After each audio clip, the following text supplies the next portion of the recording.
Well, good morning. Good afternoon. Wow. I don't know where I was for the last few hours. Well, first of all, I want to thank her for Lori for the opportunity of coming and sharing. And I'm nobody special. I mean, I'm just a dad that kept fighting and still fighting. Well, we're all special in reality. My experience has been pretty interesting, and I would have never thought that I would be put where I'm at today. And I basically grew up in Altoona, Pennsylvania, if any of you know where that is. Thank you. I grew up in Altoona, and I left there and went off to the Army. After the Army, I went to Baptist Bible College in Clark Summit, Pennsylvania. That's up near Scranton, Pennsylvania. Most familiar would be The Office. All right, so if you know The Office, you know where Scranton's at, all right? So, I don't know if it really was filmed there. I'm just told that. Was it? Okay. Well, that's where I went to school, up that way. And I was involved in the inner city for a while. I did a church plant there and worked with a lot of gang members, which was quite a neat experience. And they had a lot of problems, and a lot of them aren't as bad as you really think. Just a lot of issues, a lot of home life issues. And I look at where I was there and how I went from there in Scranton, Pennsylvania, down to Little Byesville, Ohio. Most people probably don't know where that's at. It's below 2 hours south of Cleveland. It's near Cambridge, Ohio. It's most notably where Interstate 70 and 77 come together. That's where I live. So, and it's very well known right now for drugs, as well as most of America. But the two crossroads, there's a lot of drug activity go through there. We've had a lot of heroin overdoses, as many of you have. And that creates an issue, because there are a lot of kids out there who now are having situations where who's taking care of them? In many cases, it's the grandparents. And just recently, we had an opportunity to go to a senior expo, which we're actually getting ready to go to again. They do it yearly. And we spoke to a lot of grandparents. And there was a lot of grandparents there that were raising their grandchildren because of the fact that there was parents that were on drugs or totally unfit because they couldn't raise those kids. And so anyway, I say all that to say, I wound up being a youth pastor, and I was a youth pastor at Calvary Baptist in Byesville for 6 years. Then after being that, I was an Awana missionary. Anybody know what Awana is? All right. Well, I was an Awana missionary in the state of Ohio. I had 437 churches that I worked with, and obviously a lot of training involved.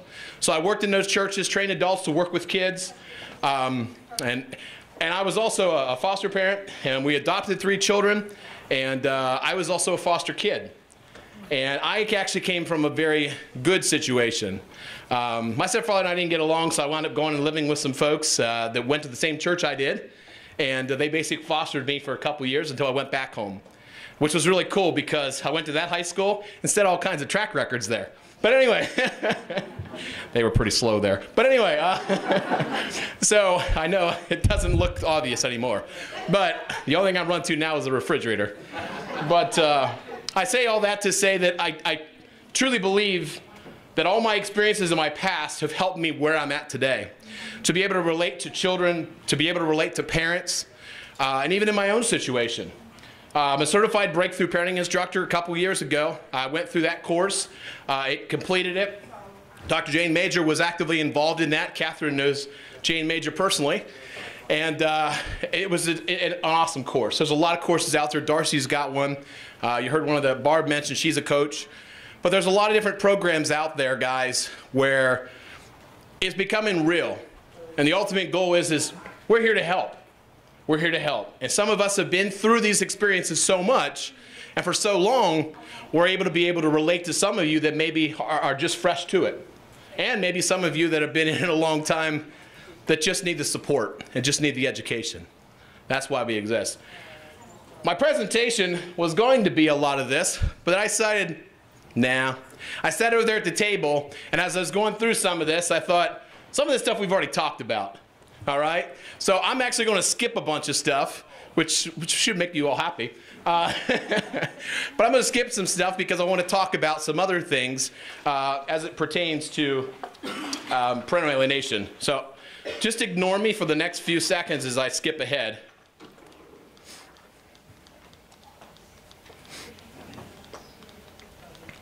I do want to do something. I'm just curious. I'm going to do a little survey.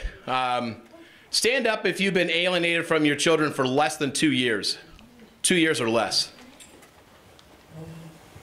Okay. It's about 4 or 5 of you. All right. 3 to 5 years. Okay. Take a look around because these are people that are in situations like you. 5 to 7 years.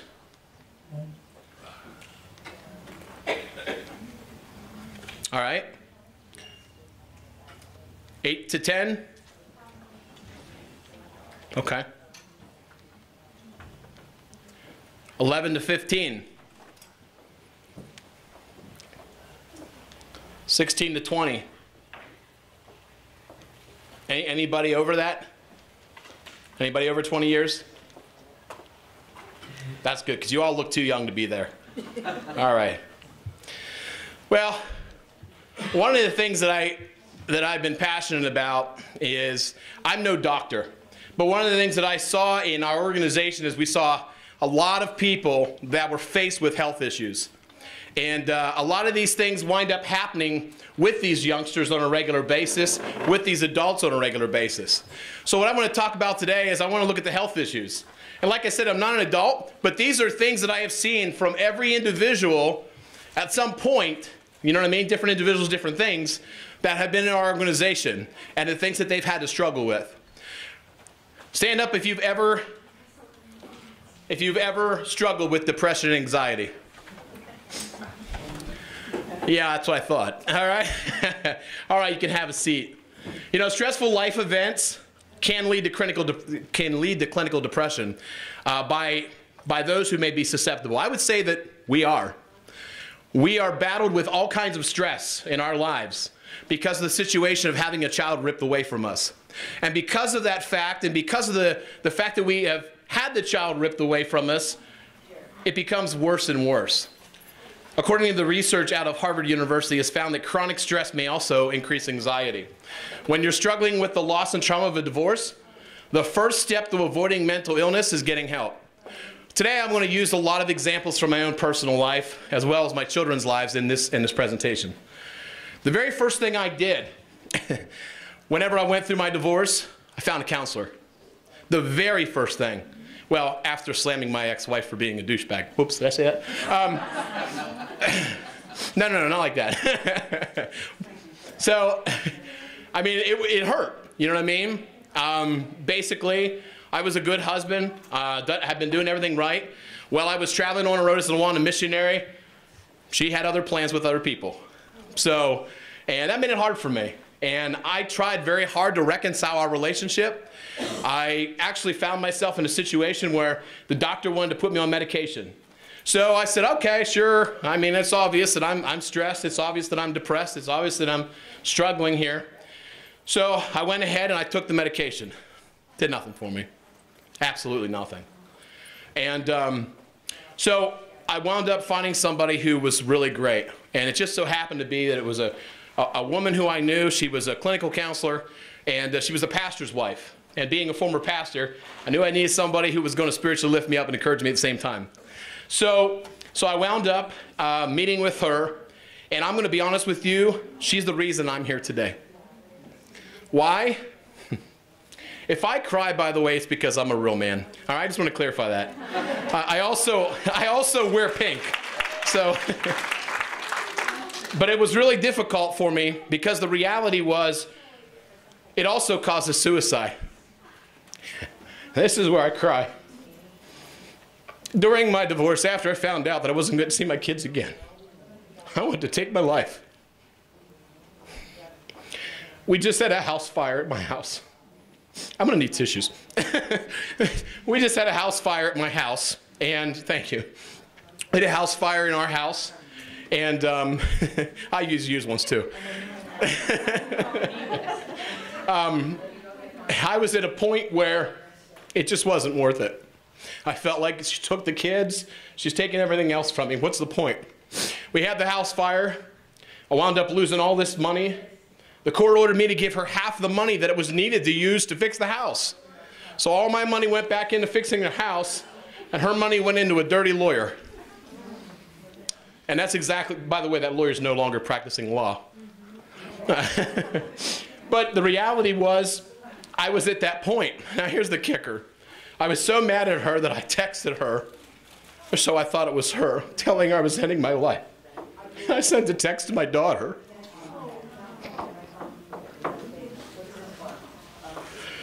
And I was mad at myself, you know what I mean? And at that point, I felt like I ought to just end it now, because now, you know, I feel even worse than I did before. And we had the house fire. The upstairs rafters were exposed because they had put a new roof on the house. And I went upstairs, and I had a belt, and I was this close to doing it. Because I couldn't take it. You know, and I questioned God the whole time that I was sitting up there. With my experience and everything as a pastor and doing all these things for His purpose and His glory and His will, why was He putting me through this? So I sat there, and I just said, Lord, why? And I just felt like a calm peace come over me, in all honesty, and I didn't do it. And my counselor walked me through it, and I'll tell you what, I was going to my counseling sessions 2 to 3 times a week, had no insurance, paying out of my own pocket, because I wanted to be a better dad to my children. So then we wound up getting the kids going to counseling. My ex-wife met with the counselor. My counselor basically said, narcissism, just by meeting with her. She wasn't able to diagnose her per se. You know how that works. Right, Rob? Yeah. Okay. Didn't necessarily diagnose her, but all the symptoms were there. And anyway, make a long story short, even my kids began to say all kinds of things, you know, and I've always been there for them. And so we were able to work through that. I was able to get through the whole issue of not committing suicide and realizing that there was still a purpose for me on this earth, although I didn't know what it was at that time. But sometimes the irrational idea of suicide comes into play when you feel like it's just not worth it, when you just want to quit, when you just want to give up. I lost it all. There's no point to living anymore. That's how I felt. It's also extremely common for people to become depressed over divorce, and untreated depression is the number1 cause of suicide. Yesterday, I was contacted, ironically, by a woman whose husband, or excuse me, brother, had committed suicide. And we got into a passionate talk, because I didn't really share a whole lot about my suicide attempt and things. I mean, with my counselor I did, but I didn't talk a whole lot to people about it. And she wound up telling me about her brother who committed suicide. And that led into a discussion, and then we contacted the Suicide Coalition, and we want to help them do an event so that we can uncover things that we can do to prevent suicides from happening. Anyway, the divorce can significantly increase risk of suicide because we find ourselves so stressed from everything that's going on. One study by the National Institute of Healthcare Research indicates that divorced people are 3 times as likely to die by suicide as people who are married. 3 times more. Thus, if you're going through a divorce, you need to make sure that you get a good, strong support network in place and get the help that you need. Well, I did that. I went to Columbus, Ohio one day, and I met a woman. Her name was Janice, older lady, and her husband. Their son had been falsely accused of abuse. We wound up in Columbus at a father's rights rally, which I don't like that term, but that's another story. All right?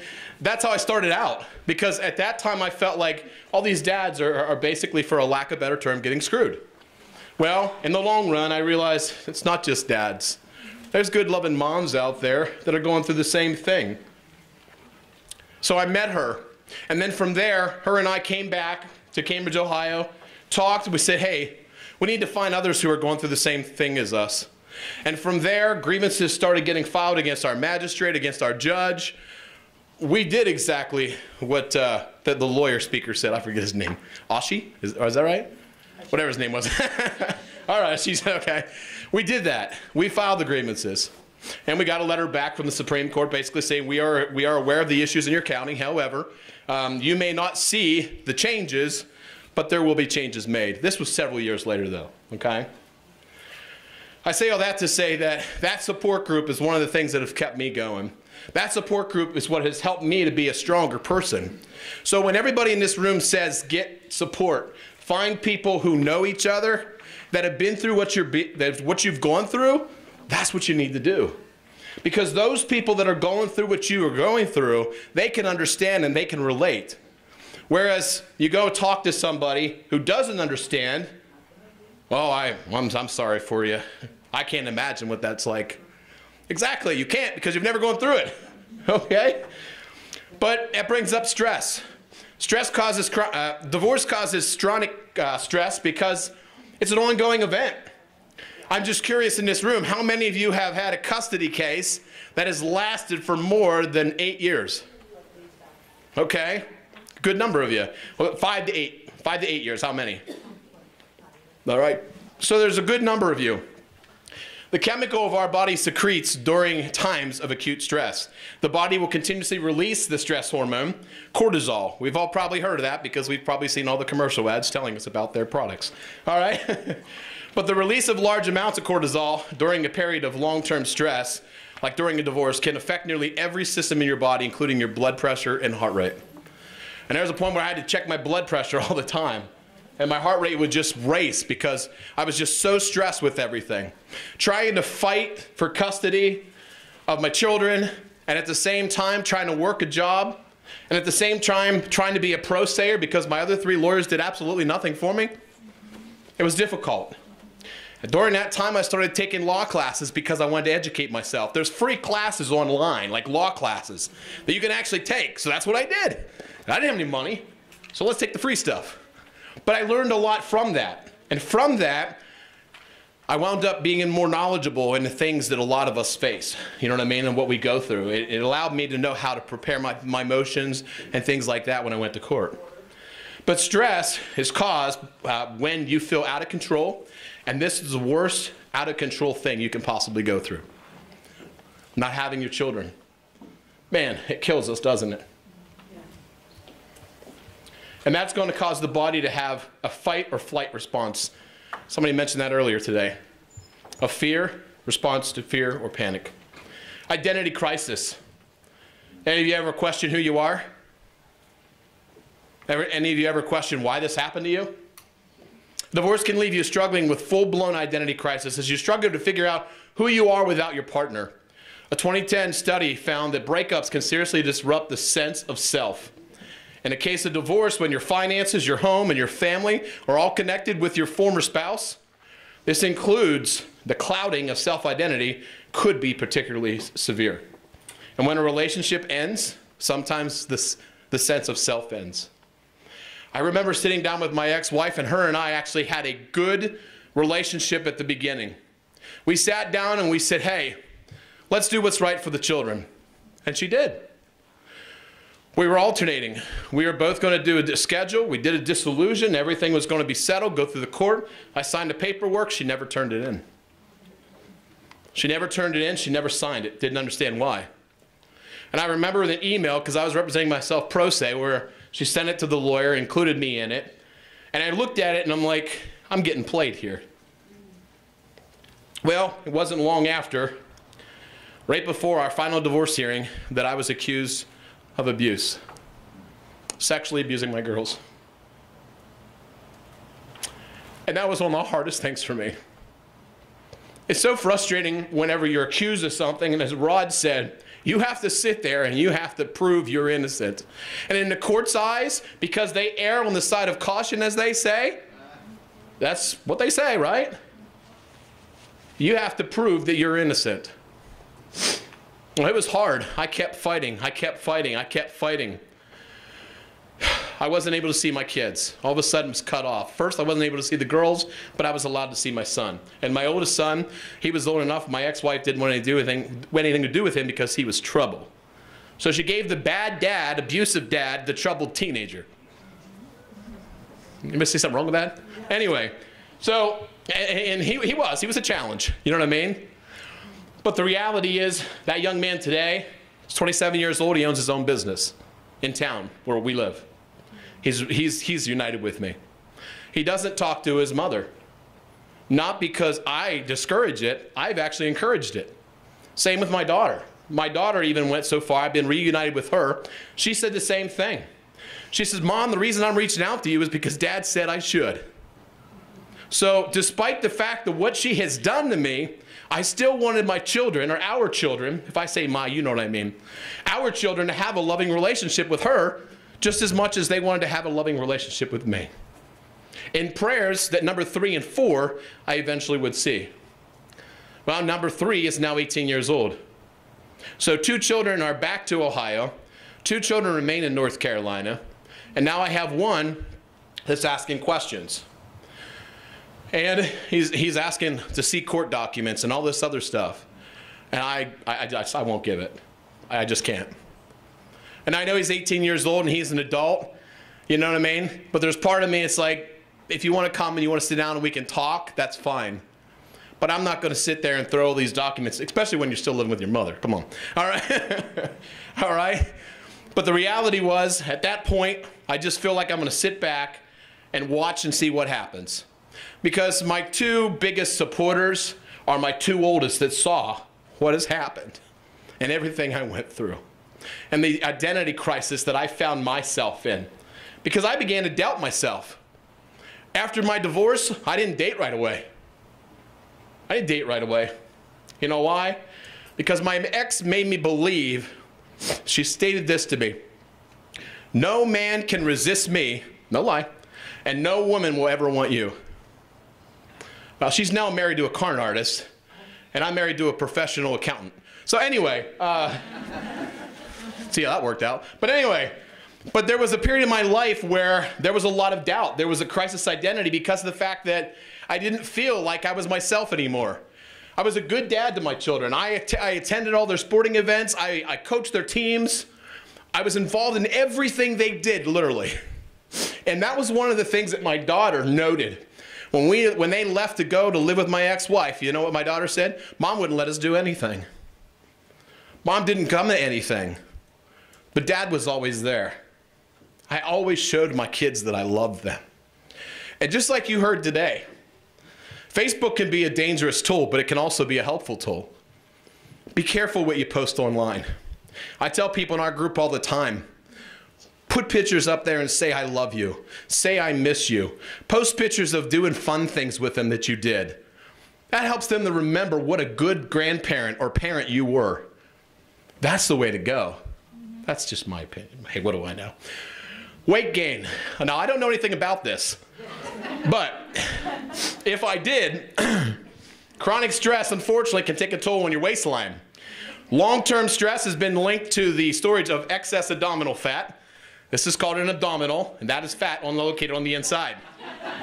Yale research found that the higher levels of cortisol was correlated with high abdominal fat in otherwise thin women. Stress can also tip the scale by leading to mindless munching. You ever find that? You're sitting there and you're preparing all these court documents and all you do is feed your face. I mean, I never do that, but some people do. Okay, yeah, I do. All right? When you're under stress, we tend to get the cravings for snacks that are high in fat, sugar, and salt. Except exactly the type of empty calories that lead to weight gain. So I say all that to say that keep yourself active. One of the coping skills I did, and this is sort of ironic because I'm sitting here saying this is where I'm at now, but during the beginning of my divorce, I had that counselor that I worked with on a regular basis. She told me to walk, and I walked.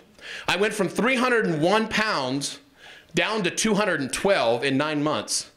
I literally walked 2 to 3 hours a day, but I was always on the phone with people trying to get support, calling people, you know what I mean? Texting people, messaging Catherine McWillie or others, or Wendy, you know what I mean? These are people that I knew, all right? And eventually we had some of them come and speak at our, we Skyped in Catherine a couple times or once. And those were the things that started, that was the support system for me. But I would walk and I lost all that weight. So walking can also, that could be a good thing, all right? Because if not, you sit there and you wind up gaining all this weight. Then there's digestional issues. I never had a kidney stone in my life until my divorce. And for you that have experienced a kidney stone, they compare it to having a baby. Thank you. I'm agreeing with that after having one. My last one was so bad that I had to go to OSU and have laser surgery done. So I say all that to say that's another issue that is created. Also, weakened immune system. Stress just wears you down. You get to a point that your body is just, you shut down totally. And because of that, you find yourself not being able to do everything you need to do, not being able to think clearly. I know that's where I was. I mean, I can't tell you how many times when I was sitting there trying to file, I just can't think. I can't logically sit down and think. And my body would just want to shut down. I just became so weak, so tired. Then, this is probably one nobody has. Trouble sleeping. Now, I did last night, but I think that's just because it's a hotel bed and I'm not used to it. But well, the reality is, has your divorce suddenly left you tossing and turning and unable to sleep at night? Well, you're not alone. The body may become unsettled by no longer having a familiar partner by your side, causing physical stress that keeps you from getting the rest that you need. High cortisol levels, once again, also contribute to a difficulty of sleeping and staying asleep. So it's a vicious cycle. And we can't sleep because we're stressed. And a lack of sleep in turn becomes a source of stress in itself. So make sure that you're getting the rest that you should, at least 8 hours a night. Why? Because you need to be in shape. You need to be, well, maybe not in shape, but you don't get my point. You need to be taking care of yourself to the point that you're able to function and do everything you can be to be the best parent. So when your children do come visit, you're not grumpy and you're yelling at them and you're angry. Why? I'm tired. Leave me alone. Go ask your father. I don't know if I've ever done that. So it's important to make sure that you're staying healthy. Children, some of the health issues, ages 2 to 5, they have difficulty sleeping, temper tantrums, separation anxiety, toilet skills may deteriorate. 5 to 12, sadness, grief, intense anger, irrational fears. Adolescents, they often feel insecure. They feel lonely. They feel sad. Some engage in risk-taking behaviors, drugs, alcohol, sex, theft, violence. They might have eating disorders. They become deviant. They skip school. They join their peers who take on these risk-taking behaviors. And then there's thoughts of suicide. I want to say this. My daughter Margaret, at the beginning it wasn't so great. When my ex took off, my son wound up staying here, the oldest son. She wound up leaving. My ex-wife actually, I served papers on her, and at the same time, her husband was getting paperwork as well for contempt. In that night, they literally, in one night, so they didn't have to get those papers the next day, they packed up everything into a big box truck, and they fled to Florida. So here all of a sudden, in my fight that I've been trying to fight to win my children back, as the evidence started to amount and the truth was beginning to come out, all of a sudden she takes off and she flees to Florida. Well, unlike some people where all their exes live in Texas, all my exes live in Florida. All right?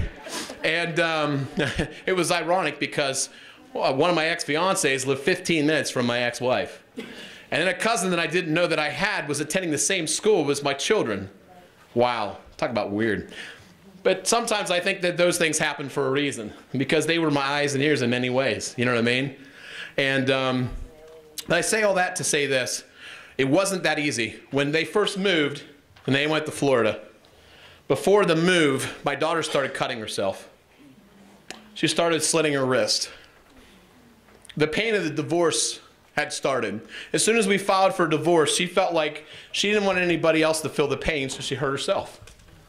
So she would cut herself on a regular basis.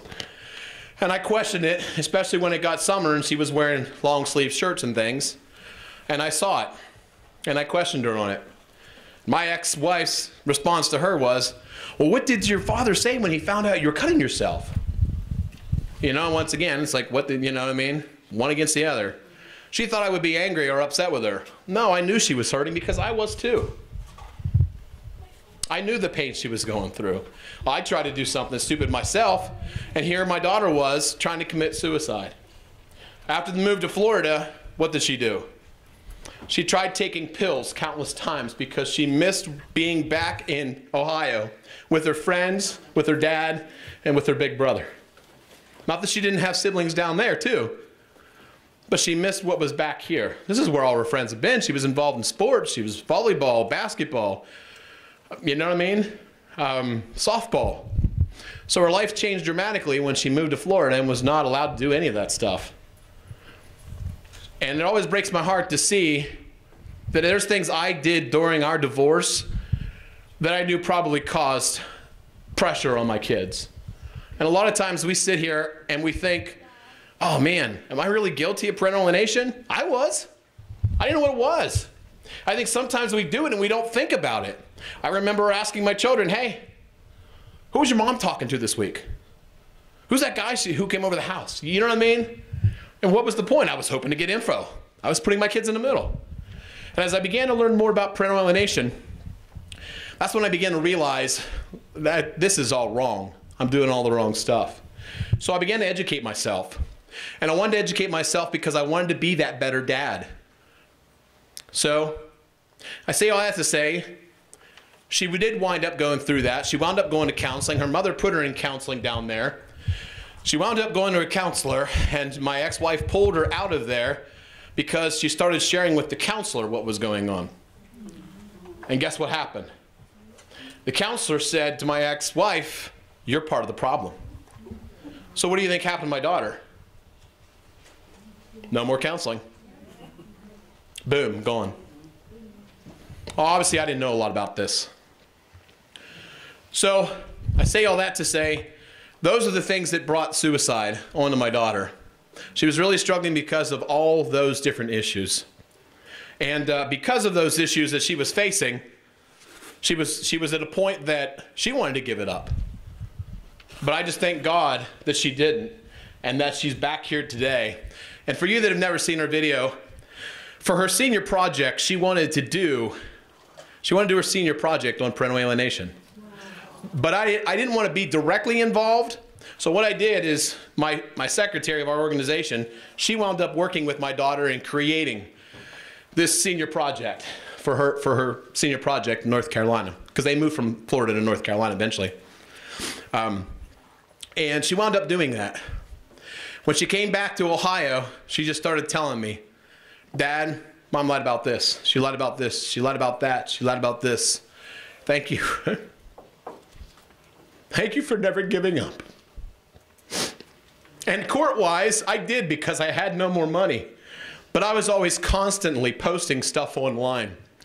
And I found myself in tough situations.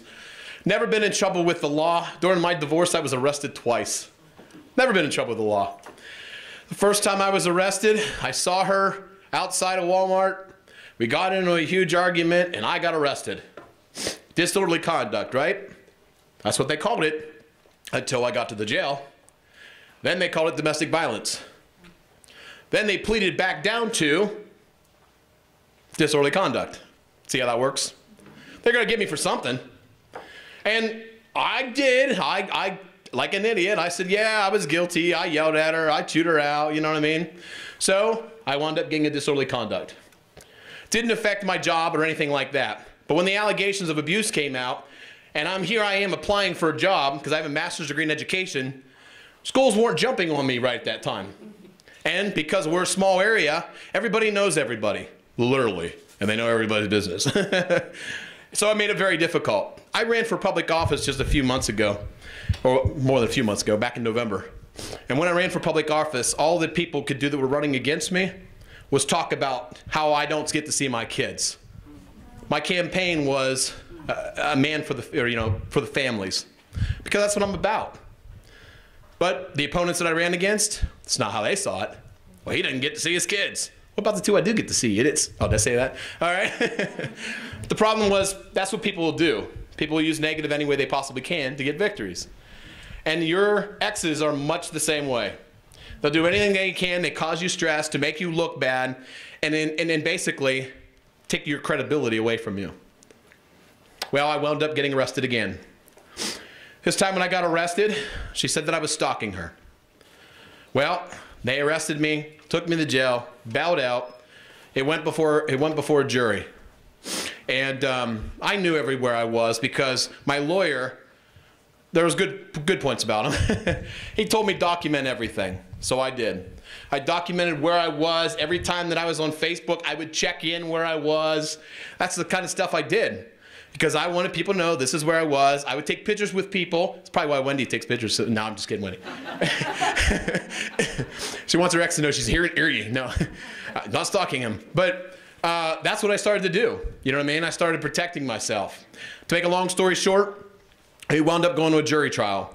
And the jury found me not guilty. And I remember the judge, and he was mad. He looked at me and said, just because you're not guilty doesn't mean you're found not guilty doesn't mean you're not guilty. Well, you got to know a lot about this judge in our county. Anyway, that wasn't just clearing my nose. And that's the honest to God truth. Everybody knows that. And so I wound up walking away, and I said, all right, I'm going to file a 60B motion. This is when the X took off. I filed what's called a 60B motion in Ohio, and the intent was to prove that all of what she said was all lies. The magistrate denied my 60B motion, said that all I was trying to do was reopen my custody case. Can you say duh? Right, because everything was a lie. But that didn't matter. Like an idiot, at the beginning of everything, I agreed to a 5-year protective order. Because my lawyer told me that if I agreed to the 5-year protective order, we could modify it and take the children off later. Okay, great. That didn't happen.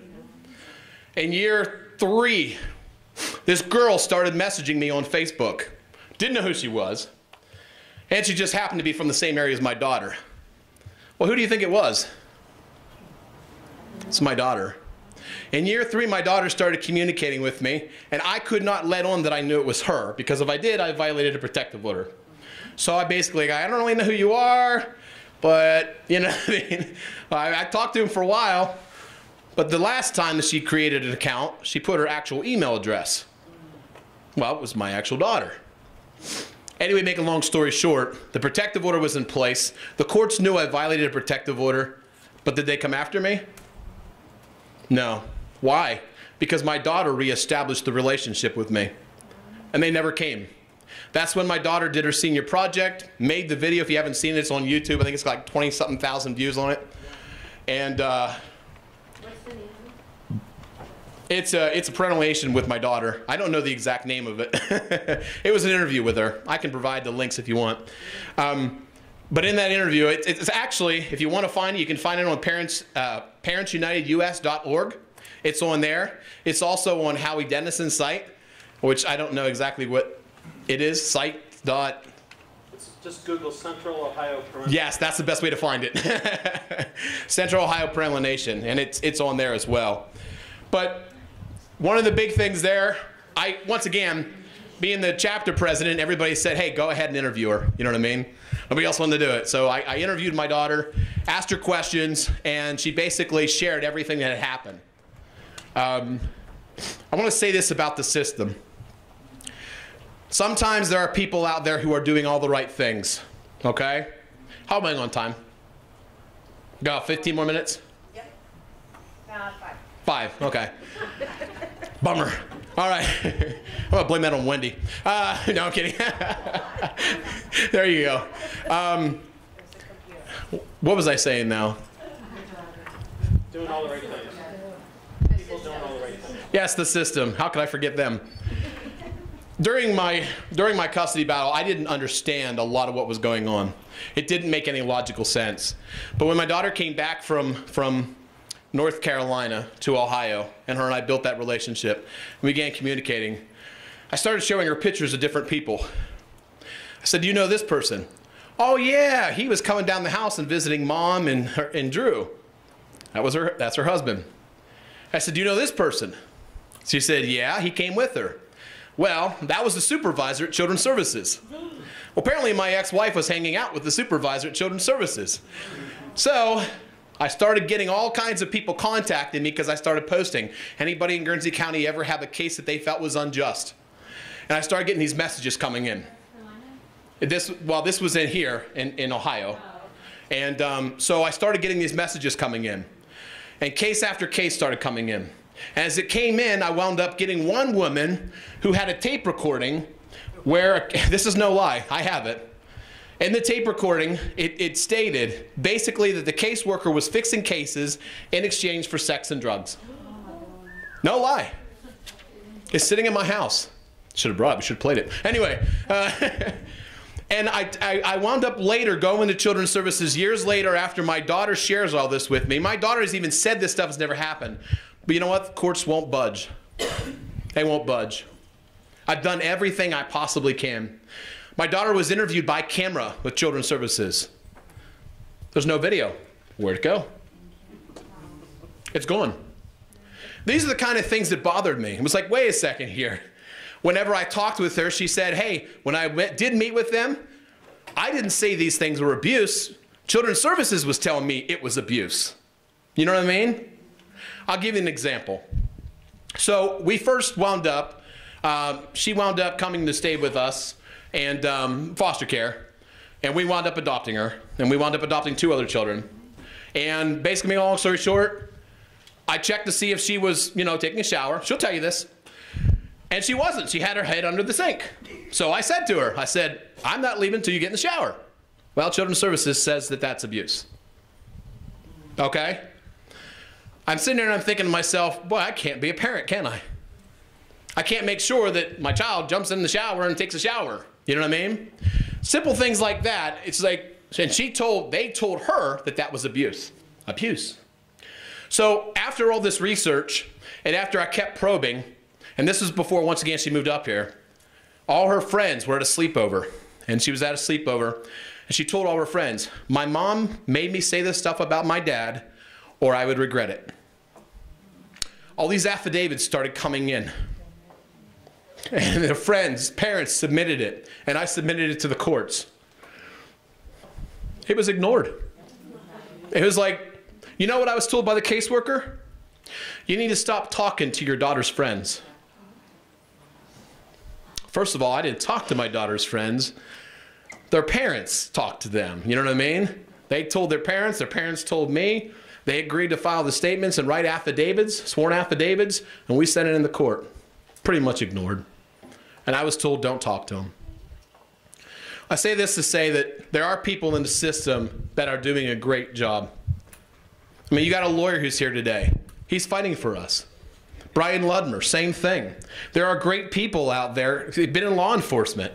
With all the bad news about police officers nowadays, there's an example of somebody who's serving every single one of us in this room. All right? So there's just as many bad guys out there in the system as there are good guys. We all can sit here and say, after he did his presentation, well, that didn't happen in my case, that didn't happen in my case, that didn't happen in my case. Yeah, probably didn't. It's probably because you have a judge who's not doing the right thing. And that's one of the judges that doesn't. But then you find the judge in Michigan that does, that sentences a parent. So I want to challenge you guys with this. I'll end with this. So what do you do with when all this occurs? Number 1, seek help from a counselor or support group. All right? Get your help. Call these coaches up. All right? Call Catherine. Call somebody, Wendy. I know these people are here. They'll hit you, they'll talk to you. They'll hit up with you sometime and have communications. Talk to a pastor. If you're a religious person, find a pastor or clergy in your church. You know what I mean? That you can sit down and talk with. All right?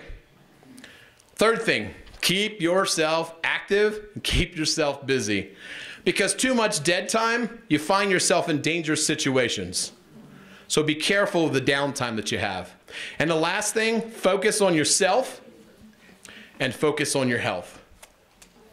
Because here's the reality. You're not going to do your children any good someday if you're not going to be around. You need to take care of and I tell this one grandmother this all the time. Your granddaughter just turned 18 years old. She's already saying things about how she, wants to see her grandparents and loves her Hold on. She's coming. And that's not always going to be true for every single one of us. I'm blessed, and my prayer and hope is this, that I can give each of you in this room that still have not been reunited hope, because there is hope. But you have to do the right things. Be careful what you say on Facebook. Love them. Show them you love them. Be an encouragement to them. Get the help you need so that you don't make a mistake. Like I said, call a coach before you say something on Facebook or going in the courts. Well, hey, thanks again. I love all you guys. Thank you for being here. And my little brochure is on the table. If you have any questions or anything, please feel free to hit me up, and I'll be more than willing to help you. If I can't help you, then I'll ask the professionals. God bless you guys.